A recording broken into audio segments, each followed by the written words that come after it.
আসসালামু আলাইকুম, সবাইকে জুম্মা মুবারক। এই যে আমার ছোট গাছটা, এটা আমার ছোট একটা ক্রিয়েশন। এই যে চা বসিয়ে দিয়েছিলাম, চা হয়ে গেল। আজকে শুক্রবারের রোদুজ্জ্বল সকালটা কীরকম গেল এবং দিনটা কেমন গেল সেটা আপনাদের সবার সাথে শেয়ার করার জন্যে আজকের ব্লগটা স্টার্ট করলাম। করলা আলু ভাজি। এই যে একটু বেশি পরিমাণে পেঁয়াজ দিয়েছি, এতে করে করলা আলু ভাজি করলে যত পেঁয়াজ দেবেন তত মজা। করলা ভাজি এই যে মরিচগুলো অ্যাড করে দিল আম্মু। আমি এখন নেড়ে নিচ্ছি। দেখুন কি সুন্দর করে কেটেছে আম্মু, দেখতে খুবই সুন্দর লাগছে।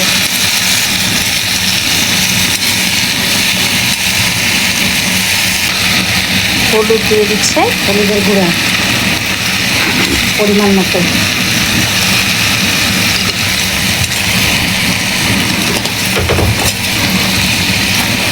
লবণ পরিমাণ মতো।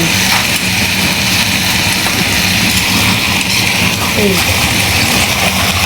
করলা আলু ভাজি করতে গেলে এরকম মশলার প্রয়োজন হয় না।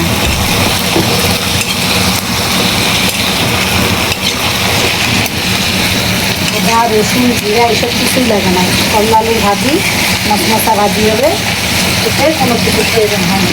আপনারা চাইলে দিতে পারেন, আমরা দিই না।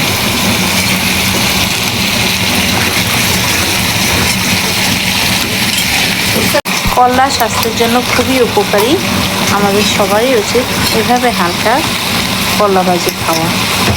ওয়েলকাম টু আওয়ার চ্যানেল মিষ্টি পাখি মোমো ফ্যামিলি। সামান্য পানি দিয়েছি, এখন ঢেকে দেবো। আলুগুলো সিদ্ধ হয়ে গেলেই আর পানি শুকিয়ে আসলেই আমাদের করলা ভাজি রেডি হয়ে যাবে। এই যে দেখুন, আজকে গরু মাংস রান্না করা হবে। জিরা বেটে নিচ্ছে, রসুন বেটে নিচ্ছে, রসুন বাটা হয়ে গিয়েছে, আদা রসুন বাটা, মরিচ গুঁড়া, হলুদ গুঁড়া, লবণ। রান্নাগুলো ভালো লাগলে অবশ্যই সাবস্ক্রাইব করবেন। নিয়ে এলাচ তেজপাতা দেওয়া হয়ে গেল, গরম মশলা। চুলায় মাংস বসে গেছে, এখন আমি নাড়াচাড়া করব। এই যে মাংস কষানো হচ্ছে, পেঁয়াজ দেওয়া হয়ে গিয়েছে।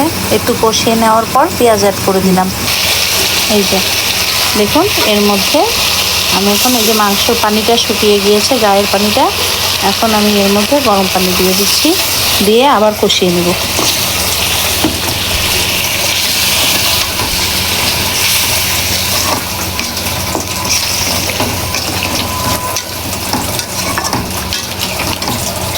গরম পানি দিয়ে এখন আবার কষাবো। এই যে দেখুন, দ্বিতীয়বার মাংস কষানো হয়ে গিয়েছে। এখন এর মধ্যে এই যে আলুগুলো কেটে রেখেছে, কেটে ধুয়ে রাখা হয়েছে। এখন আলুগুলো আমি অ্যাড করবো, ওতে আলু অ্যাড করবো।